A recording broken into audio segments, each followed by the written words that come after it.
Hostel భవనాన్ని వెంటనే hostel భవనాన్ని వెంటనే హాస్టల్ భవనాన్ని వెంటనే హాస్టల్ భవనాన్ని వెంటనే హాస్టల్ భవనాన్ని వెంటనే హాస్టల్ భవనాన్ని వెంటనే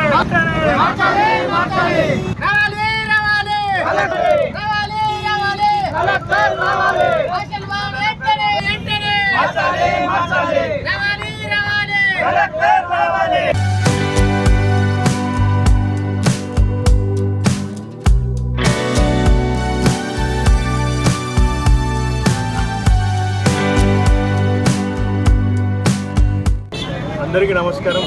ఈరోజు మేము రోడ్డు మీద కూర్చోవడానికి ఒకటే ఒక కారణం, ప్రజలకు అసౌకర్యం కలిగిన మమ్మల్ని మన్నించండి. ఎందుకంటే మండపల్లిలో ఉన్నటువంటి హాస్టల్ ఇక్కడ పెద్దూరు శివార్లో తీసుకొచ్చి ఎన్జిటిపి బాయ్స్ హాస్టల్ ఇక్కడ నిర్వహిస్తున్నారు.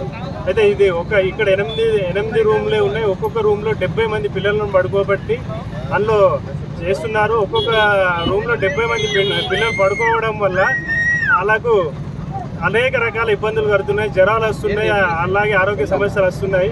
అట్లాగే వాళ్ళకు స్నానాలు చేయడానికి కానీ అట్లాగే బట్టలు ఆరేసుకోవడానికి ఎట్లాంటి వసతులు లేవు. ప్రభుత్వాలు ఎంతో పిల్లల కోసం ఎంతో 1,20,000 రూపాయలు ఖర్చు పెడుతున్నామంటున్నాయి, కానీ ఇక్కడ ఈ హాస్టల్లో చూస్తే మాత్రం వసతులు ఏమాత్రం లేవు. అయితే మాకు ఈ పిల్లలకు 70 మంది ఒక్కటే హాస్టల్లో పండుకోవడం వల్ల ఇబ్బంది అవుతుందని కలెక్టర్ గారికి మేము విన్నపించుకున్నాం. గత 2 సార్లు మేము లెటర్లు ఇచ్చినాం. అయితే కొత్త భవనానికి పర్మిషన్స్ కూడా వచ్చినాయి, దాన్ని మారుస్తామని గత 2-3 నెలల నుంచి అదే విషయం చెప్తున్నారు హాస్టల్ యాజమాన్యం గారు. మేము ఎన్నిసార్లు వాళ్ళకి వినతులు ఇచ్చినా, మేము రిక్వెస్ట్ చేసినా మార్చడం లేదు.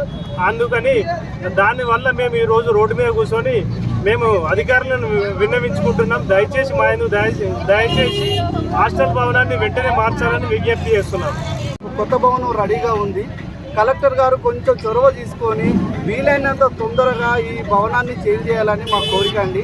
ఎందుకు అంటే ఒక రూమ్లో 70 మంది పిల్లలు ఉన్నారు. ఒక్కరికి ఆరోగ్య పరిస్థితులు బాగలేకపోతే అందరూ అనారోగ్యానికి గురవుతున్నారండి. వాళ్ళకు వసతులు లేవు. ఇప్పుడు ఏంటంటే వాతావరణం కూడా అనుకూలంగా లేదు, బట్టలు ఉల్లారట్లేదు. వాళ్ళకు స్నానాలకు వాటికి వీటికి అన్నిటి ప్రతి ఒక్కదానికి ఇబ్బంది అవుతుంది. దయచేసి మా యొక్క పేరెంట్స్ యొక్క అభ్యర్థనను మన్నించి పిల్లల యొక్క భవిష్యత్తును కాపాడమని మేము ప్రార్థిస్తున్నామండి. ఈ హాస్టల్ను, ఇప్పుడు పాత ఉన్న హాస్టల్ను కొంచెం తొందరగా వెరిఫికేషన్ చేసి ఈ 2-3 రోజులలో కొత్త హాస్టల్కు చేంజ్ చేయాలని మా పేరెంట్స్ తరఫున మా యొక్క అభ్యర్థన అండి. ఇది అసలు విషయం.